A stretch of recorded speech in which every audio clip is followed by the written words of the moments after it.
మన నారా చంద్రబాబు నాయుడు గారు కూడా చిన్నతనం నుంచి కాలేజీ రోజు నుంచి నాయకత్వ లక్షణాలతోటి అక్కడ నాయకుడుగా కాలేజీలో ఉంటూ అక్కడి నుంచి తనకి ఇష్టమైన ఈ ఫీల్డ్లో రాణించాలి, రాష్ట్రానికి సేవలు చేయాలి, ఇక్కడ ఏమైనా సరే అవ్వాలి అనే అకుంఠిత దీక్షతో అయ్యారు. ఆ రోజున రామారావు గారు ఉంటారని ఆయన పాలిటిక్స్కి వస్తారని కాదు, ఆయనకు మీద నమ్మకం. ఆయన అట్లా ఏ మారుమూలు ఉన్నా నేను ఎట్లయితే యాక్టింగ్ మీద నా నమ్మకంతో నేను ఎలా ఉన్నానో అలాగే నాయకత్వ లక్షణాలతో పాలిటిక్స్లో రావాలి, రాణించాలి, ఇతోధికంగా ఎంతో సేవలు చేయాలని అనుకున్నారు. కాబట్టి నాయకుడిగా, స్టూడెంట్ నాయకుడిగా, విద్యార్థి నాయకుడిగా ఉన్న ఆయన పాలిటిక్స్లో రావడం ఏంటి అనుకోని పరిస్థితుల్లో అవకాశాలు వస్తే వాటిని చేజిక్కించుకుని వాటిని ఆసరాగా తీసుకుంటూ అంచెలంచెలుగా ఎదుగుతూ ఈ రోజున మనం చూసేటువంటి అద్భుతమైనటువంటి ఒక మహానాయకుడిగా ఎదిగారు.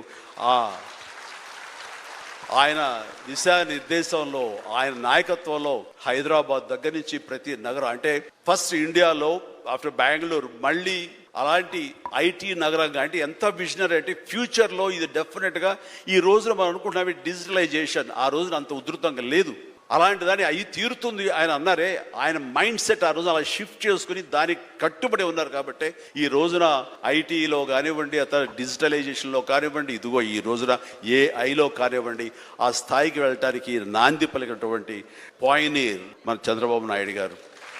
సో ఇలాంటి నాయకుల మైండ్ సెట్ షిఫ్ట్ అవ్వడం అన్నది ఎంతగా అభివృద్ధిలోకి ఎంత ఇదిగా ఉందో మనం తేటతెల్లంగా చూస్తున్నాం. కాబట్టి it's a wonderful subject. Sharni, I do appreciate. All the very best. Thank you so much sir.